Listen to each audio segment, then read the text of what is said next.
My father forced me to become a drug addict from the moment I was born. I mean that literally. I don't remember a time when I wasn't high. My earliest childhood memory isn't a birthday party or a family vacation.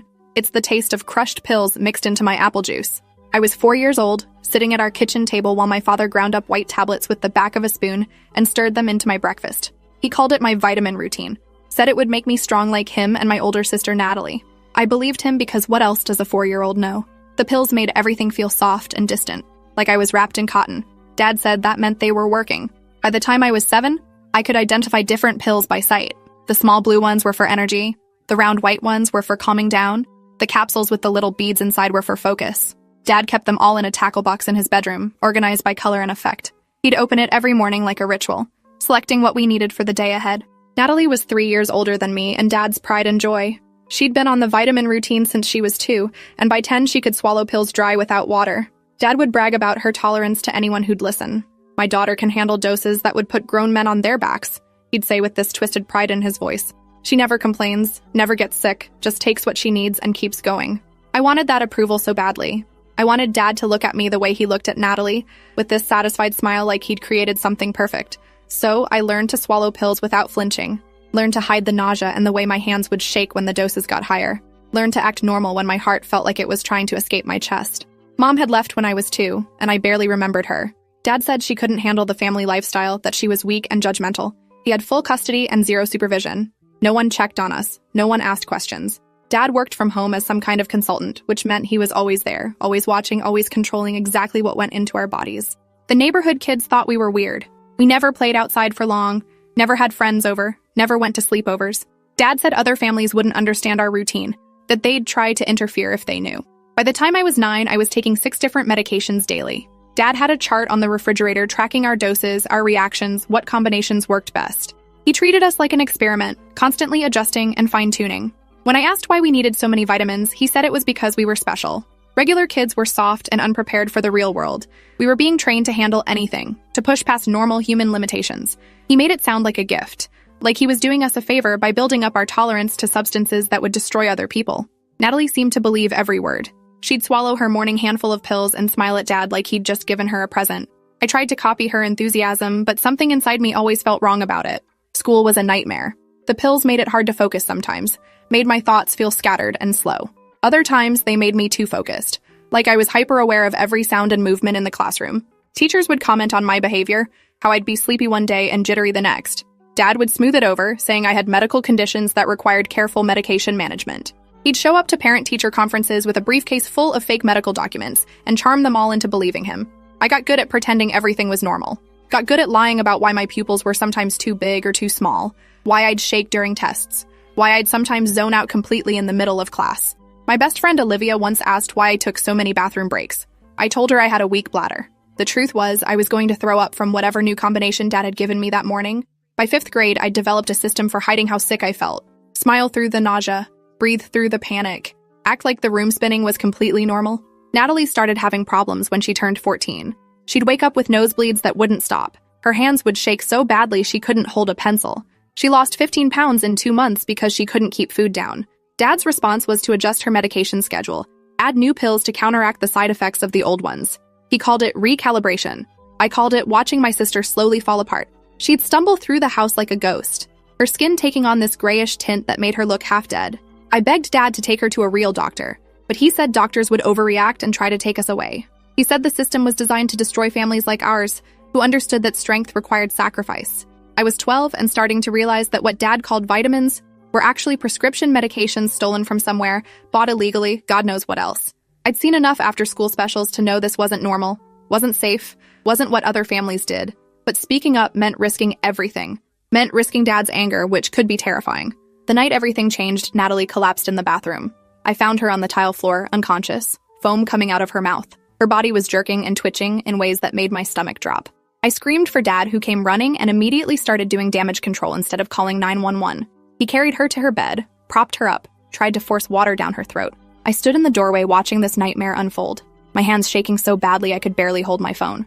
Call an ambulance, I begged. She needs help. She'll be fine, Dad said, not looking at me.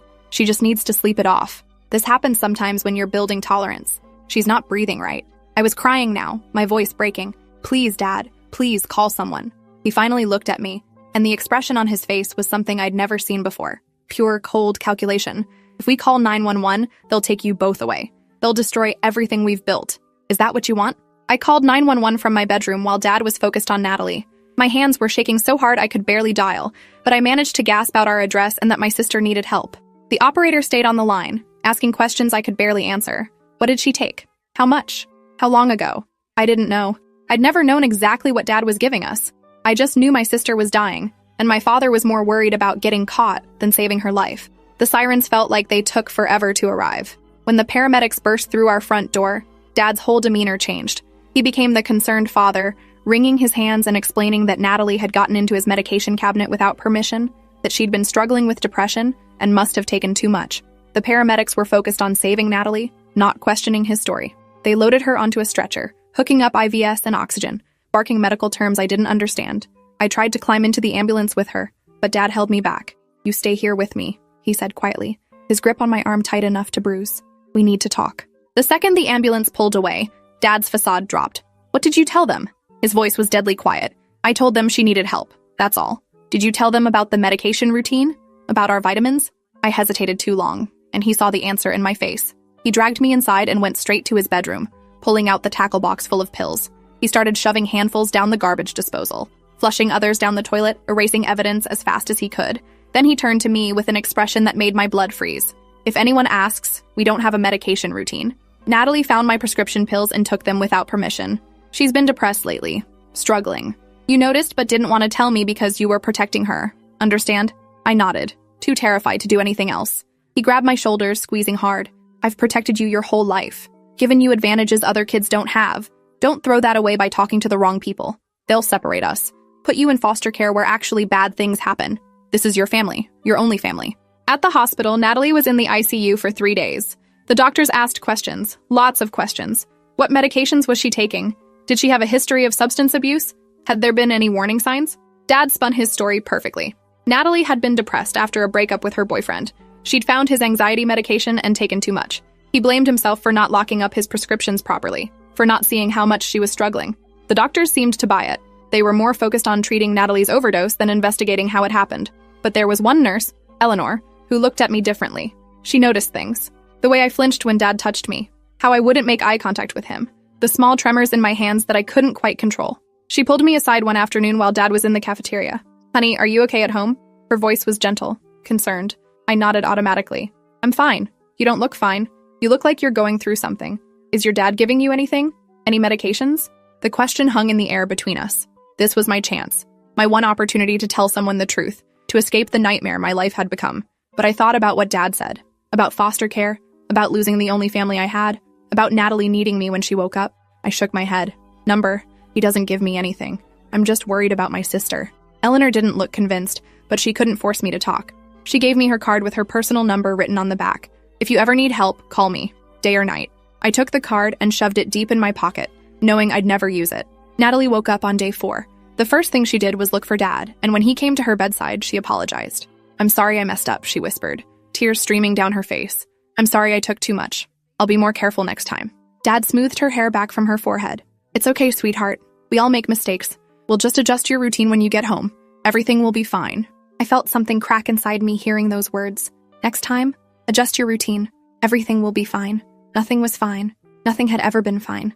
My sister had almost died, and Dad's solution was to keep doing exactly what had nearly killed her. I started planning my escape that day. I was 12 years old and trapped in a house with a man who was systematically poisoning his own children, but I was done being complicit. I started hiding pills instead of swallowing them, pretending to take them while palming them and flushing them later. It wasn't easy. Dad watched us carefully, especially after Natalie's overdose. But I got better at the deception, at acting like the drugs were hitting my system when I was actually completely sober for the first time in my life. The clarity was terrifying. Without the chemical fog, I could see our situation for what it really was. We were being abused, systematically, deliberately poisoned by the one person who was supposed to protect us, and everyone around us was either oblivious or complicit in their silence. Withdrawal hit me hard. Without the daily doses my body had become dependent on, I started experiencing symptoms that scared me. Sweating through my sheets at night, shaking so badly I could barely hold a glass. Nausea that made it impossible to eat. Dad noticed I wasn't looking right and increased my doses, which I continued to hide. The cycle became its own kind of torture. I was getting sicker trying to get clean, and Dad was pushing more drugs on me to fix symptoms caused by not taking drugs. It was twisted and impossible, and I had no idea how to break free. Natalie's hospital stay had triggered a CPS investigation, but Dad handled it perfectly. He showed them his fake medical documents, his prescription bottles with his name on them, his Concerned Father Act. The social worker who came to our house did a cursory inspection, asked a few questions, and left satisfied that Natalie's overdose had been an isolated incident of teenage rebellion. I wanted to scream the truth at her, but the words wouldn't come. What if she didn't believe me? What if they took Natalie away but left me with Dad? What if I ended up somewhere worse? My body started failing around age 13. I'd wake up with my heart racing so fast I thought I was dying. My kidneys hurt constantly. I lost patches of hair. My hands shook all the time now, not just when I was in withdrawal. I was caught between two impossible choices. Keep taking the drugs and let them destroy me, or stop taking them and risk Dad figuring out what I was doing. I chose a middle path, taking just enough to keep Dad from getting suspicious, but not enough to maintain the tolerance I'd built up. It meant being sick all the time, stuck in perpetual partial withdrawal, but it also meant I was clear-headed enough to start documenting what was happening. I stole Dad's phone one night while he was asleep and photographed everything in the tackle box. Every pill bottle, every label, every dosage instruction he'd written in his careful handwriting. I sent the photos to an email address I'd created at the library, one Dad didn't know about. Then I started recording conversations. Dad explaining to Natalie why she needed to increase her dose. Dad talking on the phone about where he was getting the medications. Dad detailing his theories about building superhuman tolerance through careful chemical management. The evidence I collected was damning, but I still had no idea what to do with it. Who would believe a 13-year-old kid accusing her father of systematic drug abuse? Especially when that father was so good at presenting a normal facade to the outside world. I needed help, but I was terrified of reaching out. Every kid at school had heard horror stories about foster care, about being separated from siblings, about abuse worse than what you left, about aging out of the system with nothing and no one. But watching Natalie get worse made the choice for me. She'd started having seizures. Small ones at first, just her eyes rolling back for a few seconds, then bigger ones that left her unconscious for minutes.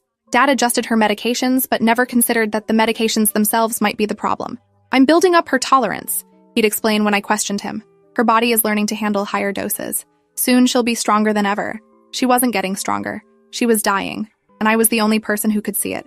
I called Eleanor from a payphone after school one day. My hands were shaking so badly I could barely hold the receiver, but I managed to explain everything. The pills, the doses, the years of systematic drugging disguised as vitamins. Eleanor listened without interrupting, and when I finished, she was quiet for a long moment. I believe you, she finally said, and I'm going to help you. But this is going to be hard. Your father will fight this. Are you prepared for that? I thought about Natalie seizing on the bathroom floor, about the tackle box full of pills that was slowly killing us both, about the life I might have if someone actually intervened and stopped this nightmare. Yes, I said. I'm ready. Eleanor connected me with a detective who specialized in child abuse cases. Detective Rains met me at the library, away from Dad's watchful eyes, and I showed her everything. The photos, the recordings, the medical symptoms Natalie and I were experiencing. She listened carefully, taking notes, her expression growing increasingly grim. This is serious, she said when I finished. What your father is doing is classified as child abuse and drug trafficking, but building a case will take time. Can you keep yourself safe until we're ready to move? I said yes, but I had no idea how I was going to manage it. Dad was watching me more carefully lately, commenting on how I seemed different, how my pupils weren't quite right, how I was acting strange. I think you're building up a resistance, he said one morning, studying me like I was one of his experiments. We need to increase your doses. He started giving me double what I'd been hiding, which meant I couldn't palm all of it without him noticing. I had to actually swallow some, had to feel that familiar fog creeping back over my thoughts, had to remember what it felt like to be constantly chemically altered. The police investigation moved slowly, too slowly.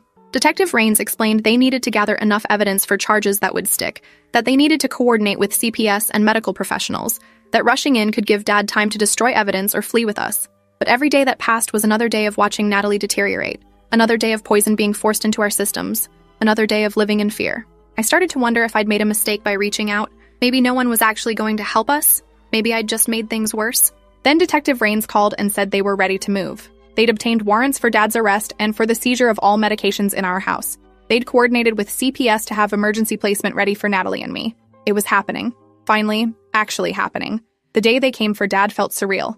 I was sitting in math class when the principal called me to the office. Eleanor was there, along with a woman from CPS who introduced herself as Leslie. They explained that police were at my house right now, that Dad was being arrested, that Natalie had been taken directly from her school to the hospital for evaluation.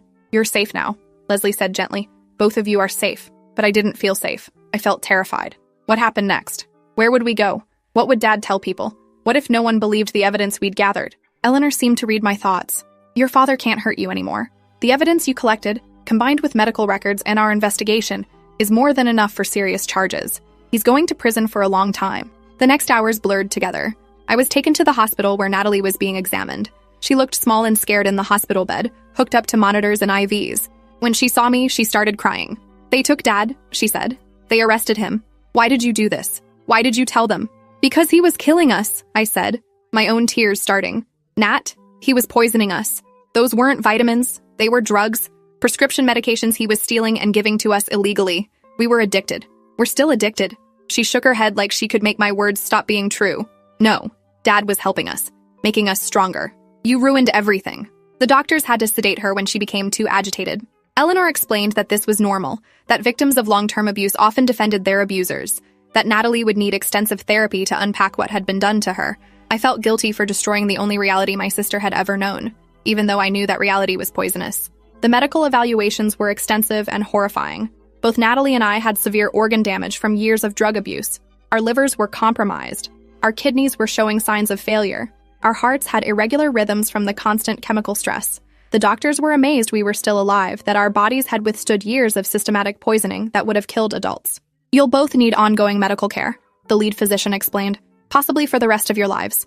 The damage might be permanent, or it might improve with time and treatment. We'll have to wait and see. I was 13 years old, and being told my father had potentially destroyed my body beyond repair. The rage I felt was overwhelming. How could he do this to us? How could he convince himself he was helping us, while he was actually killing us? The psychiatric evaluation was almost worse than the physical one. A therapist named Dr. Osei sat with me for hours, asking questions about my childhood, my relationship with Dad, my understanding of what had been done to me. When I described the pill routine, the tackle box, Dad's theories about building tolerance, she had to excuse herself. I could see tears in her eyes when she returned. I'm so sorry this happened to you, she said. What your father did was abuse. Severe, systematic abuse. None of this was your fault, and you were incredibly brave to speak up. But I didn't feel brave. I felt broken. I felt guilty for breaking up our family, even though I knew logically that Dad had broken us long before I called the police. I felt angry at a world that had let this happen, that had missed every sign, that had failed to protect two kids who were being abused in plain sight. Dad's trial was a media circus. The local news picked up the story. Father accused of systematically drugging children for over a decade. People I'd never met had opinions about our case. Some defended Dad, saying he'd been trying to treat his children's medical conditions and had made mistakes. Others called for the death penalty. I tried not to read the comments, but sometimes I couldn't help myself. The things people said about us, about Natalie and me, were cruel beyond belief. Some suggested we were lying for attention. Others said we must have been terrible kids to drive our father to such extreme measures. The prosecution built their case carefully. They brought in medical experts who testified about the damage to our organs. They presented the evidence I'd collected, the photos and recordings that showed Dad's systematic abuse. They interviewed neighbors who remembered odd things about our family, teachers who'd noticed concerning signs.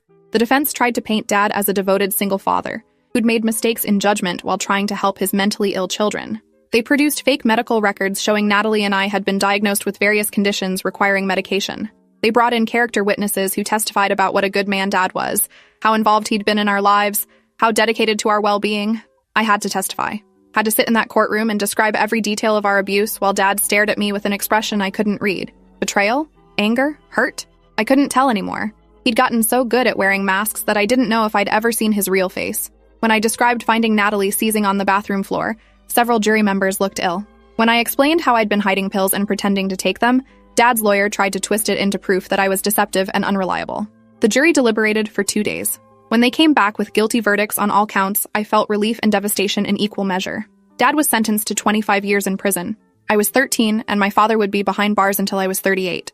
Natalie had a breakdown when she heard the sentence. She'd been placed in a treatment facility for both her drug addiction and her psychological trauma, and the news of Dad's conviction sent her spiraling. She refused to see me, said I'd destroyed our family, that she'd never forgive me for what I'd done.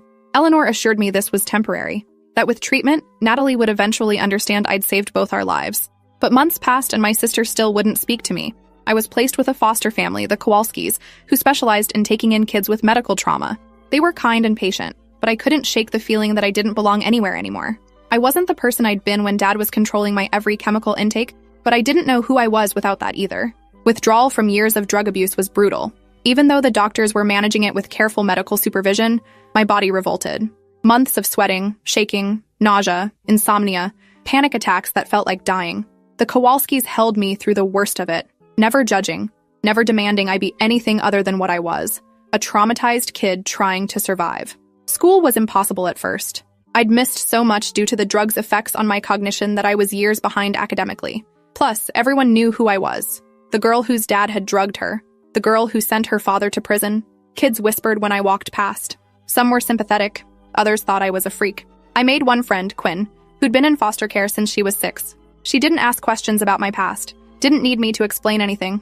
We just existed alongside each other. 2 broken kids trying to figure out how to be normal. Natalie was released from treatment after 6 months. She went to live with our maternal Aunt Julia, who I barely remembered. Aunt Julia reached out to me, asking if I'd like to visit, to try to rebuild a relationship with my sister. I agreed, terrified and hopeful in equal measure. The visit was awkward and painful. Natalie looked healthier physically. The grayish tint was gone from her skin, and she'd gained back the weight she'd lost. But emotionally, she was still a mess. She couldn't look at me directly, couldn't have a conversation that lasted more than a few minutes before finding an excuse to leave the room. "Do you hate me?" I finally asked her directly. "I don't know what I feel," she admitted. "I know logically that Dad was hurting us. The doctors have explained it 100 times. But emotionally, I still feel like you betrayed us. Like you destroyed the only life I knew." "I did destroy it," I said. "Because that life was killing us. You almost died, Nat. I wasn't going to watch you actually die just to keep Dad happy." She started crying then, and I did too. And we held each other for the first time in months. It wasn't forgiveness exactly. It wasn't resolution.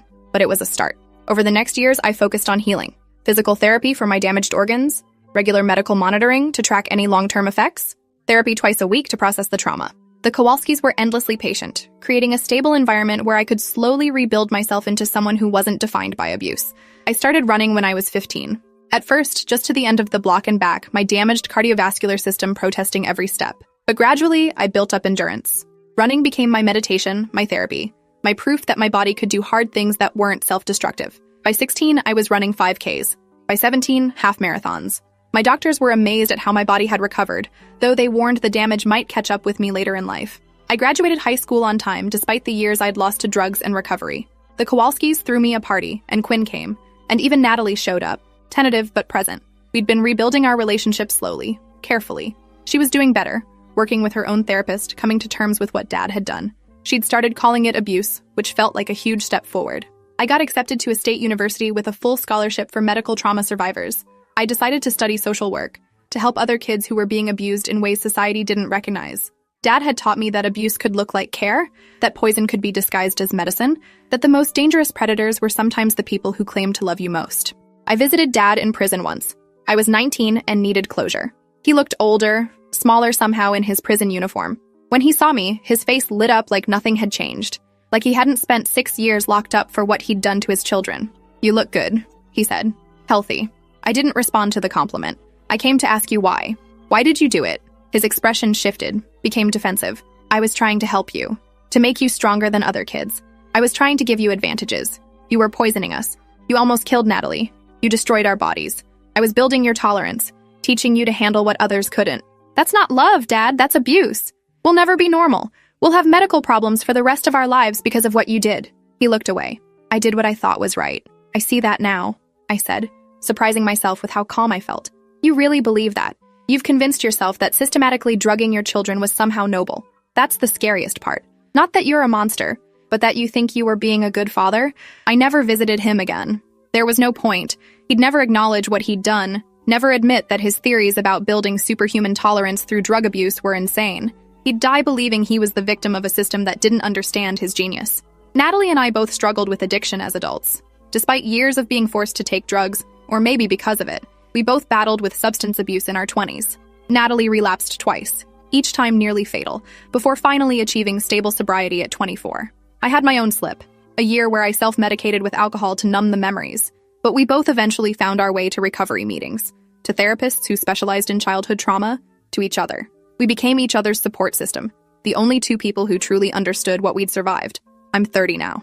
Dad is still in prison and will be for another 8 years. Natalie is married with a daughter she protects fiercely from anything resembling what we experienced. I work as a social worker specializing in medical abuse cases, using my story to identify and stop other parents who disguise abuse as treatment. My body still bears the scars, I have kidney disease that requires monitoring. My liver functions at reduced capacity. I'll never be able to drink alcohol without risking serious damage. But I'm alive. Natalie's alive. We broke the cycle. When I give talks at schools and community centers about recognizing abuse, I always start the same way. My father forced me to become a drug addict from the moment I was born. I mean that literally. And then I tell them everything, holding nothing back, because the only way to stop abuse that hides in plain sight is to drag it into the light and name it for what it is. Some parents in the audience get uncomfortable. Some get angry. But always, at least one kid approaches me afterward and says quietly, "I think something like that is happening to me." And that makes every painful memory, every difficult testimony, every moment of reliving trauma worth it. Because that kid will get help. That kid will survive. That kid won't spend 13 years being slowly poisoned by the person who's supposed to protect them. The cycle breaks one child at a time. And I'll spend the rest of my life making sure it keeps breaking. Appreciate you watching this far. If you enjoyed it, drop a like, leave a comment, and subscribe so you won't miss the next story.